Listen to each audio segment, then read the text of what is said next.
Star ఏమండి ఓం ప్రకాష్ గారు good evening అండి. ఏంటి మెగాస్టార్ చిరంజీవి గారికి 154 సినిమాలు తీశారు. ఒక అగ్ర నటుడు, భారతదేశం గర్వించేటువంటి నటుడు, సౌత్ ఇండియాలో అనేక సినిమాలను తీసినటువంటి నటుడు. అట్లాగే వారికి సంబంధించి ఏంది చెప్పినా తక్కువే. దాదాపు మెగాస్టార్ అంటే ఒక మెగా కాంపౌండ్ని తయారు చేశారు. అక్కడ దాదాపు ఒక 20 మంది హీరోలని వారి కుటుంబంలో నుంచి బయటకు అలా తీసుకొచ్చేసారు. ఓ పెద్ద వృక్షాన్ని తయారు చేశారు. అట్లాగే ఇటు ట్రస్టులు పెట్టారు, అటు సర్వీస్ యాక్టివిటీస్లో ఉన్నారు. అట్లాగే ఎవరికి ఏదైనా కష్టం వస్తే తానుంటూ తను చేయాల్సినటువంటిదో లేదా తను చెప్పాల్సినటువంటిదో తాను గుంభనంగా చెప్పినటువంటి పరిస్థితి. ఎవరన్నా విమర్శించినా కానీ ఆ విమర్శల్ని పెద్దగా వాటికి రెస్పాండ్ కాకుండా సరే వాటి మీద వాళ్ళు మాట అన్నారని చెప్పని తాను పెద్ద మాటలని దాని వివాదం చేయకుండా తను సర్దుకుపోయేటువంటి మనస్తత్వం ఉన్నటువంటి ఒక గొప్ప మనసు ఉన్నటువంటి వ్యక్తి. సరే రాజకీయంగా ఆయన ఒక అడుగు వేశారు, తర్వాత దెబ్బతిన్నారు.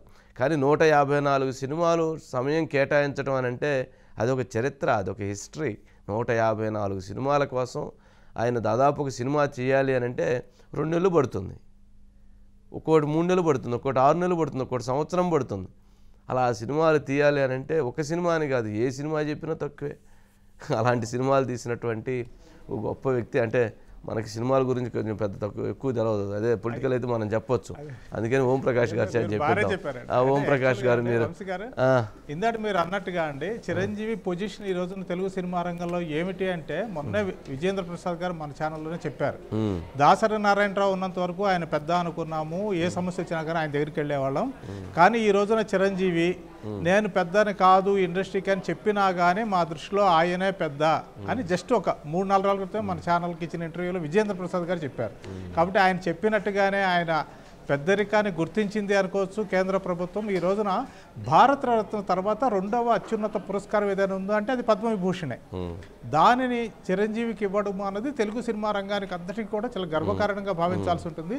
ఈ రోజు ఉదయం అండి చూస్తే అంటే పొద్దున్నే మీరు అన్నట్టుగా Chiranjeevi not only actor, social worker కూడా, ఒక సోషల్ కాజ్ కోసం కృషి చేసే మనిషి.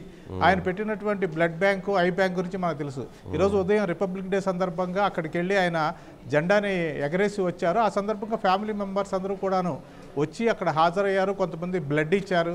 ఈ కార్యక్రమాలు రెగ్యులర్గా ఇలాంటి స్పెషల్ డేస్లో జరుగుతూనే ఉంటాయి. ఆ తర్వాత చిరంజీవి ఇంటికి వెళ్తే ఏదో ఆయన పుట్టినరోజు వేడుకలాగా, ఏదో పెద్ద పండగలాగా, ఒక పెద్ద పండగ వాతావరణము అలాంటిది ఒకటి అక్కడ మాకు కనిపించిందండి. అంటే ఆయన యాజ్ ఎ జర్నలిస్ట్గా ఆయనకి అభినందనలు చెప్దామని వెళ్ళినప్పుడు సినిమా రంగానికి చెందినటువంటి ఎంతోమంది నిర్మాతలు, ఎంతోమంది దర్శకులు, నటీనటులు వాళ్ళందరూ కూడా అక్కడ కనిపించినప్పుడు వాళ్ళందరికీ కనిపించేది ఏమిటంటే వాళ్ళల్లో వాళ్ళు ఒక చిరంజీవిని చూసుకుంటున్నారండి. ఎందుకంటే ఎలాంటి బ్యాక్గ్రౌండ్ లేకుండా 45 సంవత్సరాల పాటు సినిమా రంగంలో రాణిస్తూ, ఎండమూరి కూడా మన ఒక మాట చెప్పారు, ఒకళ్ళు ఎవరైనా కానీ కష్టపడి పై స్థాయికి వెళ్ళటం చాలా కొంత కష్టపడితే పై స్థాయికి చేరుకోవచ్చండి. కానీ అక్కడ కొన్ని ఏళ్ల పాటు నిలబడి ఉండటము, ఆ స్థానాన్ని కాపాడుకోవడం, దాన్ని దక్కించుకోవడం, అందుకోసం కృషి చేయటం అన్నది మాత్రము చాలా రేర్ ఫీటు. అందులో చిరంజీవి సుప్రసిద్ధులు. అందువల్లే ఈరోజు కూడా ఆయన మెగాస్టార్గా ఆ స్థాయిలో ఉన్నారన్నారు. దానికి తగ్గట్టుగానే ప్రభుత్వం కూడా కేవలం నటుడిగానే కాకుండా సమాజ సేవలో ఆయన ఇచ్చినటువంటి ఏదైతే పాత్ర ఉందో దానిని గుర్తించి, మనకు తెలుసు కరోనా టైంలో అండి కొన్ని వేల మంది సినిమా కార్మికులకి ఆయన సిసిసి అనే ట్రస్ట్, అంటే సినిమా రంగం నుంచి వచ్చినటువంటి ఫండ్స్ అన్నింటినీ తీసుకుని వాటిని సక్రమంగా అందరికీ అందాలి, కరోనా కారణంగా ఎవరు ఆకలి కడుపుతో పడుకోకూడదు నా సినిమా కార్మికులు, ఎందుకంటే షూటింగ్స్ లేవు, బయటికి రావడానికి అవకాశం లేదు. అలాంటి టైంలో ఒక టీమును పెట్టుకుని తమ్మారెడ్డి భరద్వాజి గారు ఇలాంటి ఒక ఫైన్ పర్సన్స్ని పెట్టుకుని ఎలాంటి లోటుపాట్లు లేకుండా ఆయన వేలాది మందికి నిత్యావసరాలని అందించారు.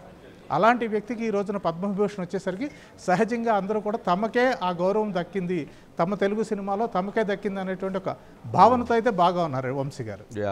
అంటే మొత్తానికి అవార్డుల పంట పండుతూ ఉంది. ఇటు అల్లు అర్జున్కి ఏమన్నా ఉత్తమ నటుడు అవార్డు, జాతీయ ఉత్తమ నటుడు అవార్డు, అది 2 నెలలు కాలేదు, ఆ సంతోషంలో ఉండి ఇప్పుడు మరలా పద్మవిభూషణ్ మెగాస్టార్కి. ఏంటి మొత్తం అంటే ఇక్కడ ఇంకొక విషయం కూడా చెప్పుకోవాలండి. సినిమా రంగాన్ని ఎప్పుడు చిన్నచూపు చూస్తుంటారు గత ప్రభుత్వాలు అనేటువంటిది ఒకటి ఉందండి. అలాగే సౌత్ ఇండియా వాళ్ళని తక్కువ చేసి చూస్తారు అనేది కూడా ఒకటి ఉందండి. కానీ ఇప్పుడే సౌత్ ఇండియా సినిమా రంగం పరంగా కావచ్చు, వ్యక్తుల పరంగా కూడా కావచ్చు, ఖచ్చితంగా వాళ్ళ ప్రభావాన్ని లేకపోతే వాళ్ళ ప్రతిభని గుర్తించే సమయం అయితే వచ్చిందండి. ఎందుకంటే చిరంజీవికి పద్మవిభూషణ్ వాళ్ళు రావడాన్ని ఎందుకు ఆనందంగా వ్యక్తం చేస్తున్నారు సినిమా వాళ్ళు అంటేనండి, ఇప్పటి వరకు కేవలం అక్కినేని నాగేశ్వరరావుకి మాత్రమే నటుల్లో పద్మవిభూషణ్ వచ్చిందండి. ఇక అసలు అంటే జెంట్స్లో చూస్తే కనుక కేవలం ఒక 5గురికి వచ్చింది. అమితాబ్ బచ్చన్కి వచ్చింది, రజనీకాంత్కి వచ్చింది, వి శాంతారాంకి వచ్చింది, అంతే దిలీప్ కుమార్ గారికి వచ్చింది. ఆ తర్వాత మళ్ళీ నాగేశ్వరరావు తర్వాత వచ్చింది తెలుగులో చిరంజీవి గారికి.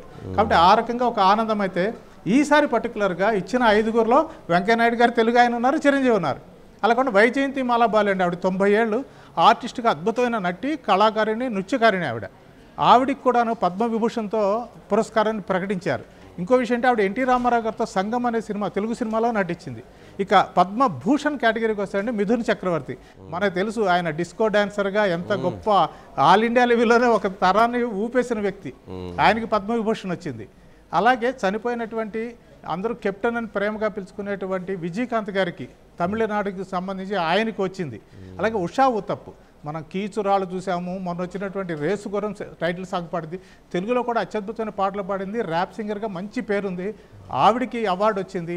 అలాగే లక్ష్మీకాంత్ ప్యారేలాల్ పేరండి, ముందు తరం వాళ్ళు విపరీతంగా పడి చచ్చిపోయి మ్యూజిక్ డైరెక్టర్స్ వాళ్ళు.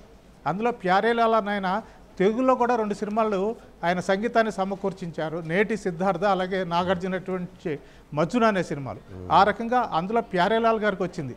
ఇలా సినిమా రంగానికి సంబంధించినటువంటి ప్రముఖుల్ని గుర్తించి ఆ పద్మ విభూషణ్ కావచ్చు, పద్మభూషణ్ కావచ్చు ఇవ్వడం అనేది ఈ రకంగా ఓవరాల్గా ఆల్ ఇండియా లెవెల్లో సినిమా రంగం వాళ్ళందరూ చాలా హ్యాపీ ఫీల్ అవుతున్నారు వంశీ గారు.